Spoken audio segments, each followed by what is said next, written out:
Hi every one. இன்னைக்கு நாம் இந்த ஏஜ் ஆஃப் ஜான்சனோட தேர்ட் பார்ட் பார்க்க போகிறோம். ஆல்ரெடி 2 பார்ட்ஸ் கம்ப்ளீட் பண்ணியாச்சு. So let us move in to the text.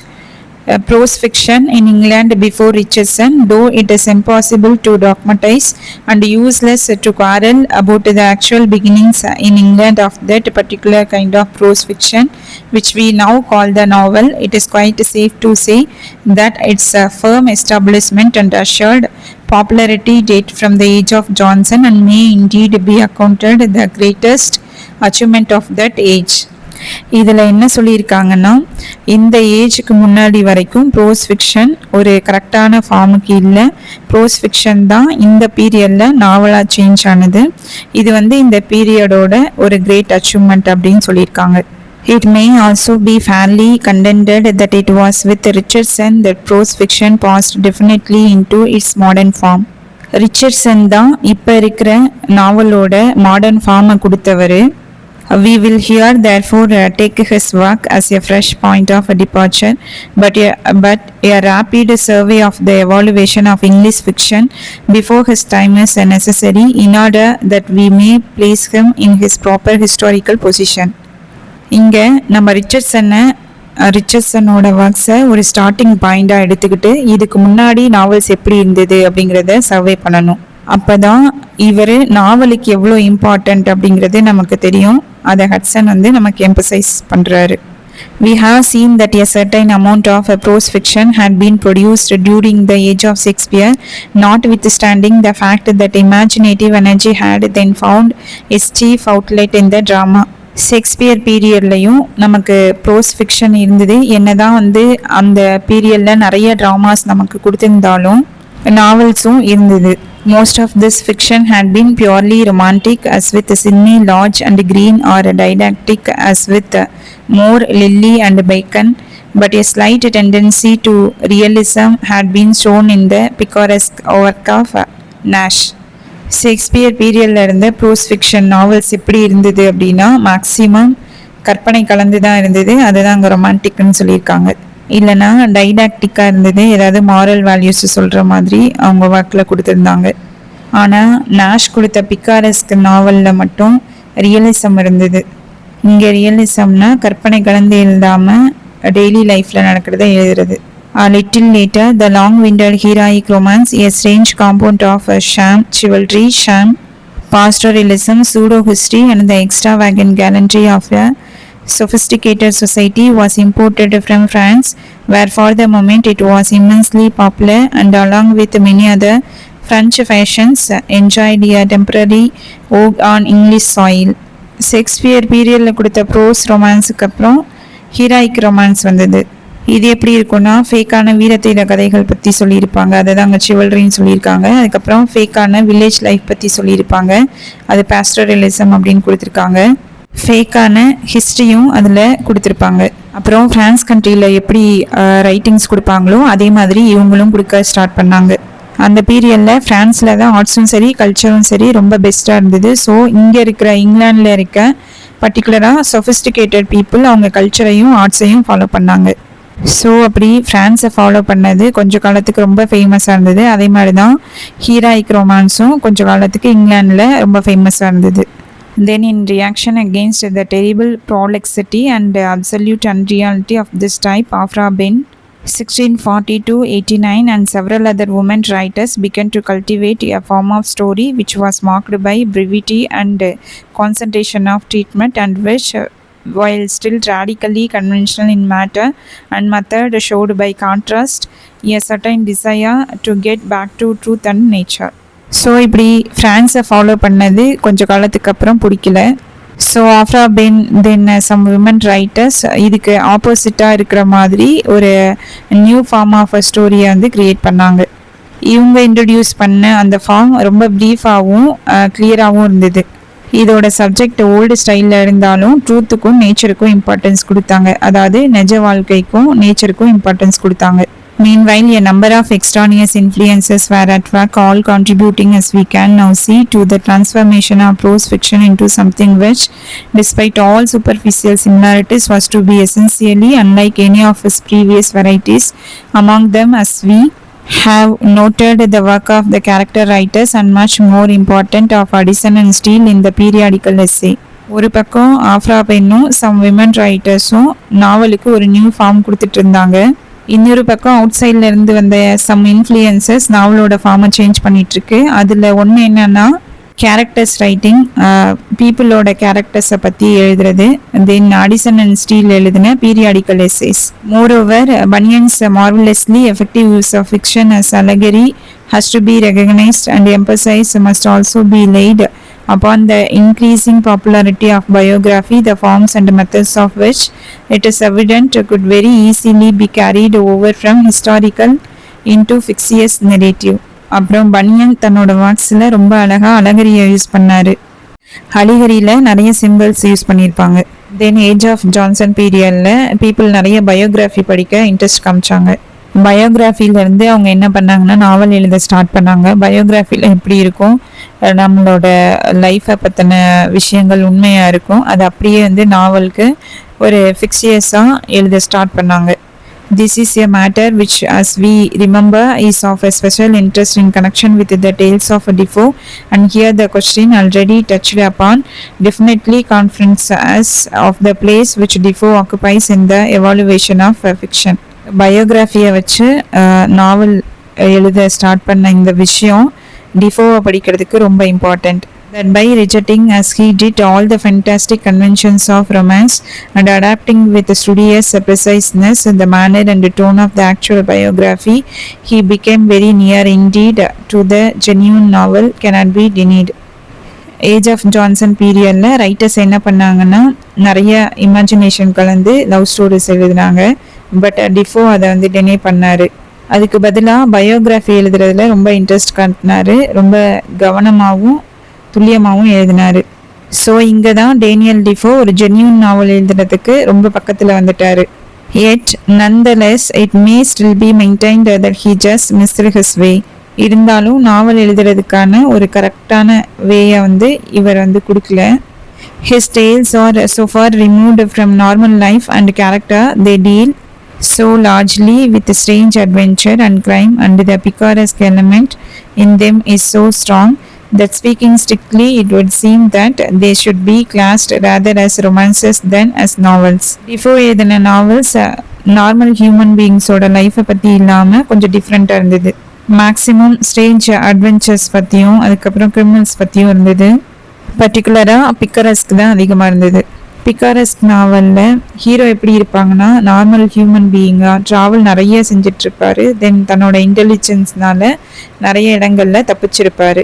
அதனால் டிஃபோவோட ஒர்க்ஸை நாவல்ஸ்ன்னு சொல்கிறத விட ரொமான்ஸ்ன்னு சொல்கிறது தான் கரெக்டாக இருக்கும். ரொமான்ஸ் அப்படின்னா லவ் ஸ்டோரிஸும் இருக்கும், தென் நெஜத்தில் இருக்கிற லைஃப் பற்றிலாம் இருக்காது. அதில் நிறைய அட்வென்ச்சர்ஸ்லாம் இருக்கும், மேஜிக் இருக்கும். This indeed is a question of mere nomenclature and no great importance needs to be attached to it. அடுத்து இங்கே ஹட்சன் என்ன சொல்லியிருக்காருன்னா டிஃபோவோட ஒர்க்ஸ் நாவல்ஸ்ன்னு சொல்கிறதா ரொமான்ஸ்ன்னு சொல்கிறதானா பெரிய விஷயம் கிடையாது, இது ஒரு சின்ன விஷயம் அப்படின்னு சொல்லியிருக்காரு. But recognition of the qualities of Defoe's art will at least help to bring the peculiar character of Richardson's work into relief. ஆனால் டிஃபோவோட ஒர்க்ஸை அதில் இருக்க ஃபீச்சர்ஸை நம்ம தெரிஞ்சுக்கிட்டோம் அப்படின்னா ரிச்சர்ட்சன் ஏன் அவரை விட டிஃப்ரெண்ட் அப்படின்னு நமக்கு தெரியும். Before him a good deal had been done in prose fiction along many lines. Richardson தான் நாவல் கொண்டு வரதுக்கு நிறைய ட்ரையிங்ஸ் கொடுத்தாரா அப்படின்னு பார்த்தா இல்லை, அதுக்கு முன்னாடி இருந்த ரைட்டர்ஸும் நிறைய ட்ரையிங்ஸ் கொடுத்தாங்க நாவல் கொண்டு வரதுக்கு.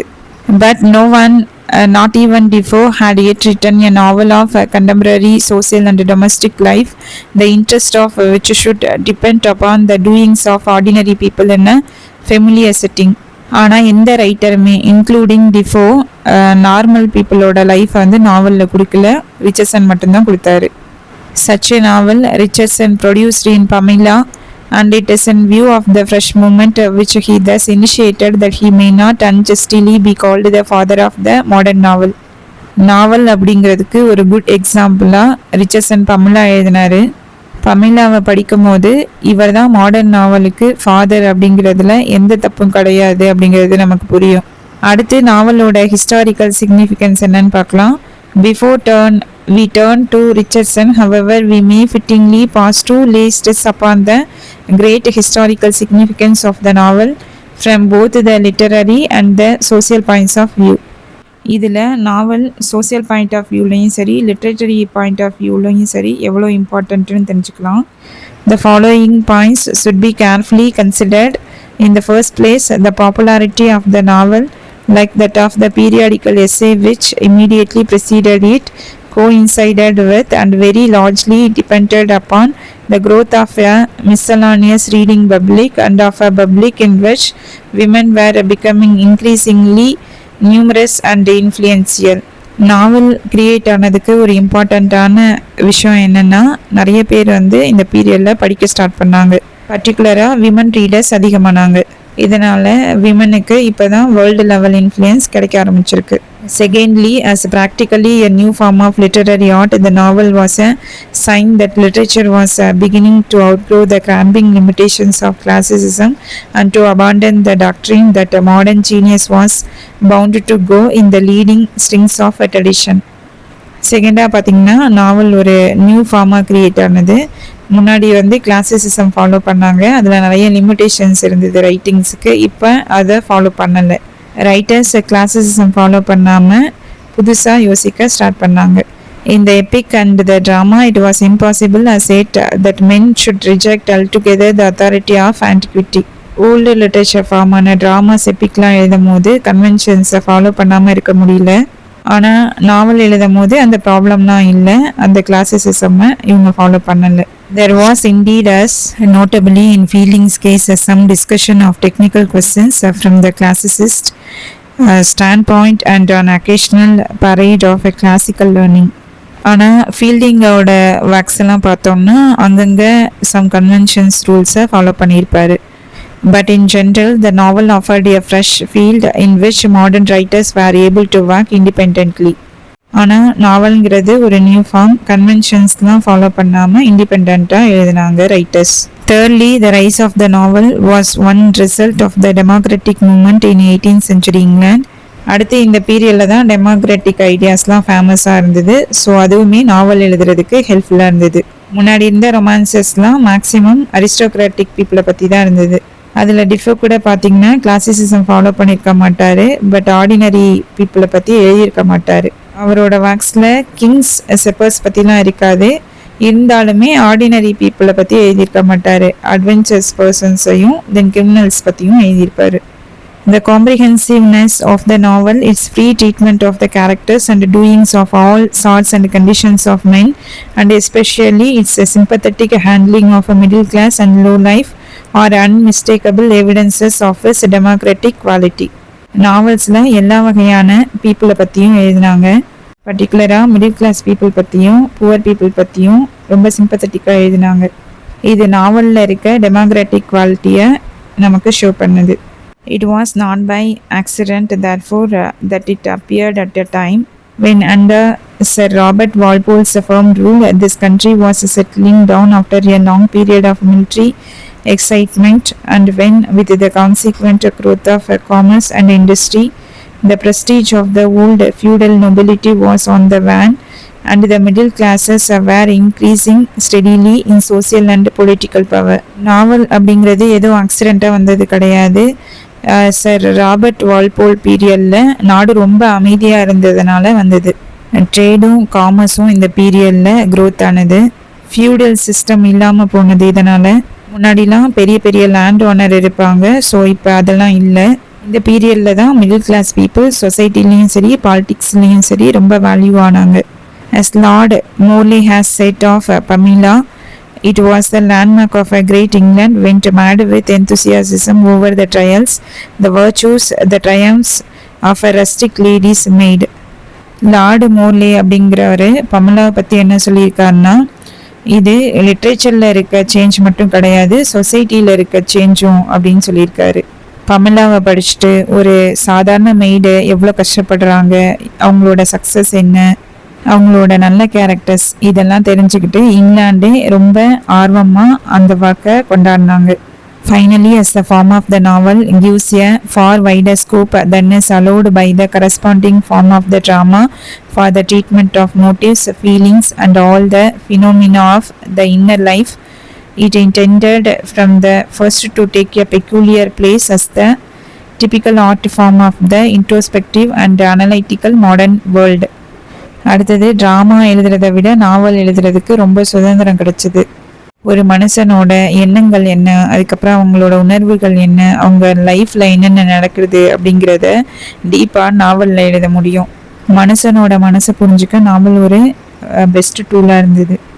Richardson, Samuel Richardson, 1689 to 1761, a prosperous printer and an embodiment of all the proprieties, had reached the age of 50 without realizing any vocation for authorship, and then drifted by mere accident into the production of an epoch-making book. Samuel ரிச்சர்ட்சனோட period 1689 to 1761. Richardson ஒரு ரிச்சான person, printing press வச்சுருந்தாரு. அப்புறம் டிசிப்ளினாக வாழ்ந்த ஒரு person. 50 years வரைக்குமே அவர் writer ஆகணும் அப்படின்னு நினைக்கவே இல்லை.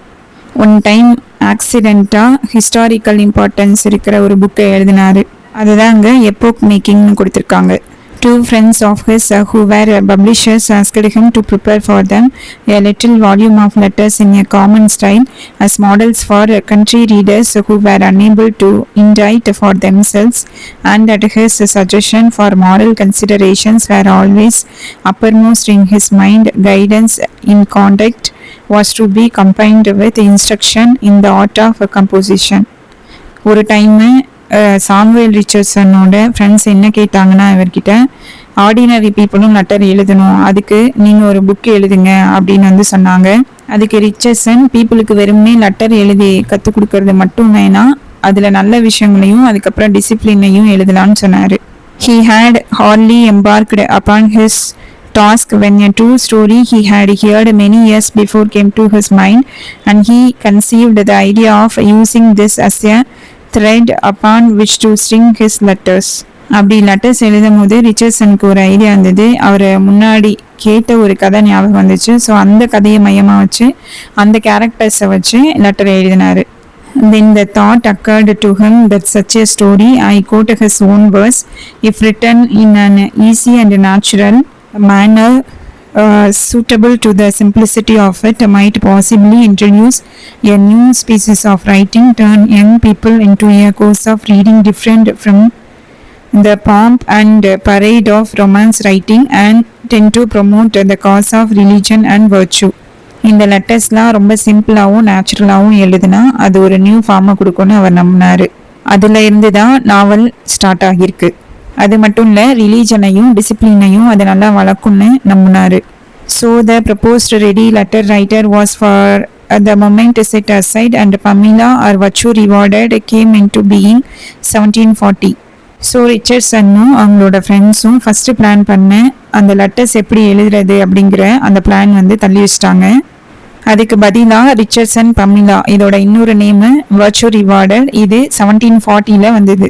The story itself is very slight. It tells of a young girl, a lady's maid, who is for a long time persecuted by the addresses of the libertine son of her mistress, now dead, and successfully resist all his arts and intrigues, until at length his heart being softened towards her, he makes her his wife. இந்த story ரொம்ப சிம்பிளாக இருக்கும். இதில் ஒரு maid இருப்பாங்க. அந்த maid வீட்டில் இருக்கிற அந்த ஓனர் பையன் டிசிப்ளினாக இருக்க மாட்டான். அந்த பையன் இவங்களை டிஸ்டர்ப் பண்ணும் போது இந்த மெய்டு ரொம்ப தைரியமாக போல்டாக எதிர்க்கிறாங்க. அந்த பையன் எந்த தந்திரம் பண்ணாலும் இவங்க அதை ஃபேஸ் பண்ணுறாங்க. அட் லாஸ்ட் அந்த மெய்டோட கேரக்டரை பார்த்து இந்த பையன் மனசு மாறி அவங்கள மேரேஜ் பண்ணிக்கிறாங்க. But despite its simplicity of a subject, it was so fresh in character and interest that it scored an instant and sensational success. இந்த ஸ்டோரியோட சப்ஜெக்ட் ரொம்ப சிம்பிளாக இருந்தாலும் இந்த கேரக்டர் ரொம்ப இன்ட்ரெஸ்ட் கொடுத்தது எல்லா ஆடியன்ஸுக்கும். ஸோ இது ரொம்ப சக்ஸஸ்ஃபுல்லாக இருந்தது. Of his moral teaching, upon which Richardson himself laid the chief emphasis and which was prized from the pulpit, perhaps the less said the better, for it seems to us today to the last degree sordid and mercenary. Richardson இந்த ஸ்டோரியில் நல்லொழுக்கத்தை கத்துறதை தான் main important பாயிண்ட்டாக நினச்சாரு. சர்ச்சில் இருந்த persons கூட இதை புகழ்ந்தாங்க. ஆனால் இங்கே ஹட்சன் என்ன சொல்கிறாரு அப்படின்னா, அப்போ ரிச்சர்ட்சன் எழுதின அந்த சப்ஜெக்ட் பெருசாக தெரிஞ்சுது, ஆனால் இந்த பீரியடில் பார்க்கும்போது அது ரொம்ப செல்ஃபிஷாக தெரியுதுன்னு சொல்லியிருக்காரு. ஏன் ஹட்சன் இப்படி சொன்னாருன்னா, அந்த ஸ்டோரியில் ரிச்சர்ட்சன் நல்ல பொண்ணாக இருந்தால் ரிச் பர்சன் ஹஸ்பண்டாக கிடைப்பாங்க அப்படின்னு சொல்லியிருப்பாரு. அங்கே டிசிப்ளின்க்கு இம்பார்ட்டன்ஸ் கொடுக்கறத விட அந்த மணிக்கு தான் இம்பார்ட்டன்ஸ் கொடுத்துருக்காரு அப்படின்னு ஹட்சன் சொல்கிறாரு. As a piece of art, it is mainly interesting from the historical point of view, and because it presents in a rather crude form the peculiar methods which were afterwards used with a much surer hand and with a much finer effect in his two successors, Clarissa or The Adventures of a Young Lady, generally known as Clarissa Harlowe, 1747 to 1748, and Sir Charles Grandison, 1753. இது கலைப்படைப்பாக பார்த்தா only historical point of வியூவில் மட்டும் பெட்டராக இருக்குது. Story சொல்கிற வேயுமே starting பாயிண்டில் தான் இருக்குது, அது ரொம்ப கம்ப்ளீட்லாம் ஆகலை. ஆனால் அடுத்த 2 நாவல்ஸில் அவர் ரொம்ப தெளிவாகவும் நல்லாவும் எழுதியிருந்தார். இந்த 2 நாவல்ஸ் கிளாரிசா தென் சர் சார்ல்ஸ் கிராண்டிசன். நாவல்ஸுக்கு 2 நேம்ஸ் இருந்ததுன்னா அதையும் படிச்சுக்கோங்க, அதை எக்ஸாமில் கேட்பாங்க. அந்த புக்ஸ் எப்போ எழுதினாங்க அந்த இயர்ஸுமே இம்பார்ட்டண்ட், அதையும் படிச்சுக்கணும். Clarissa is Richardson's masterpiece. It gave him a European reputation and it is still regarded as, in its own way, one of the greatest of 18th century novels. Clarissa தான் ரிச்சர்ட்சனோட master Europe ஃபுல்லாக Clarissa ரொம்ப ஃபேமஸாக இருந்தது. 18th செஞ்சுரியில் வந்த famous நாவல்ஸில் கிளாரிசாவும் ஒன்றுன்னு இப்போ வரைக்குமே சொல்கிறாங்க.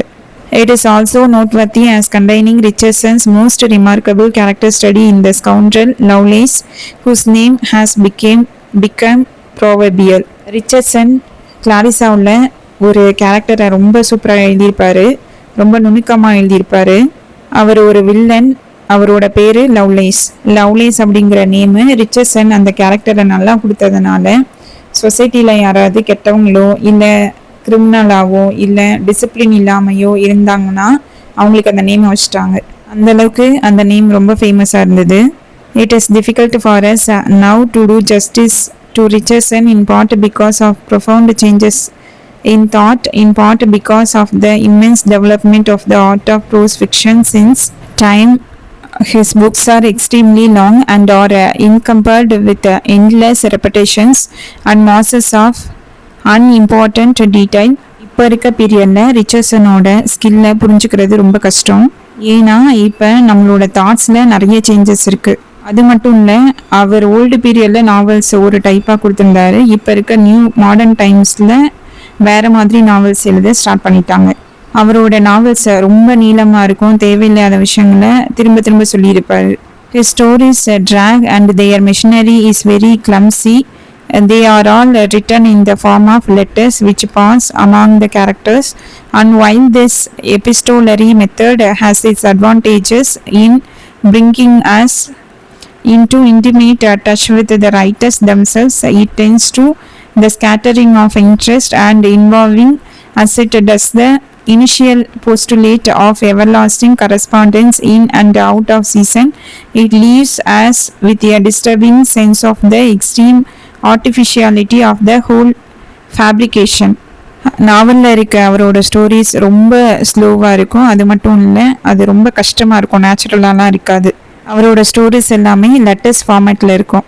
லெட்டர்ஸ் ஃபார்மேட்டில் இருக்கிறதுனால கேரக்டர்ஸோட மனசை ரொம்ப டீட்டெயிலாக நம்ம புரிஞ்சுக்கலாம்.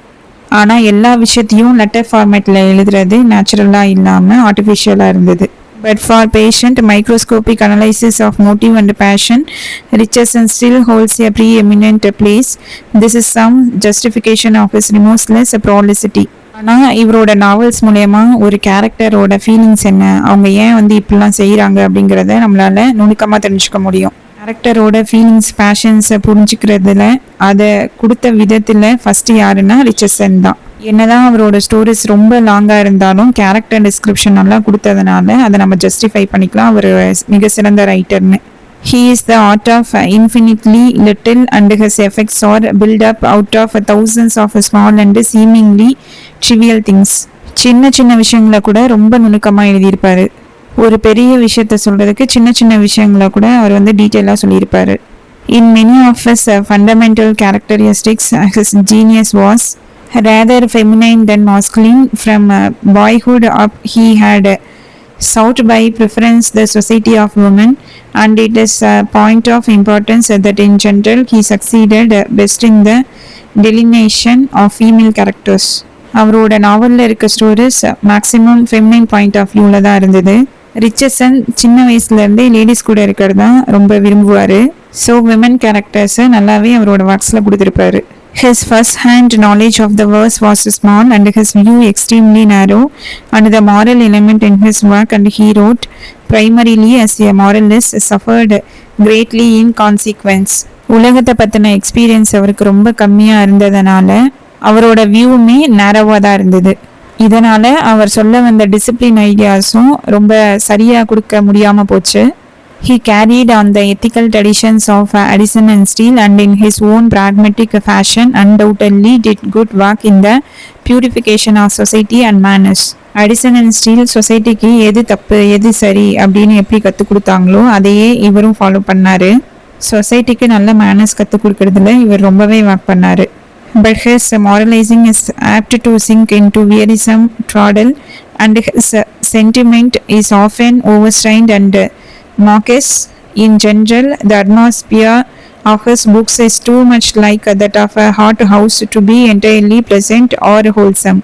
என்னதான் சொசைட்டிக்கு நல்ல மேனஸை ரிச்சர்சன் கற்றுக் கொடுத்தாலும் அவர் சொல்கிற விதம் ரொம்ப போர் அடிக்கும்.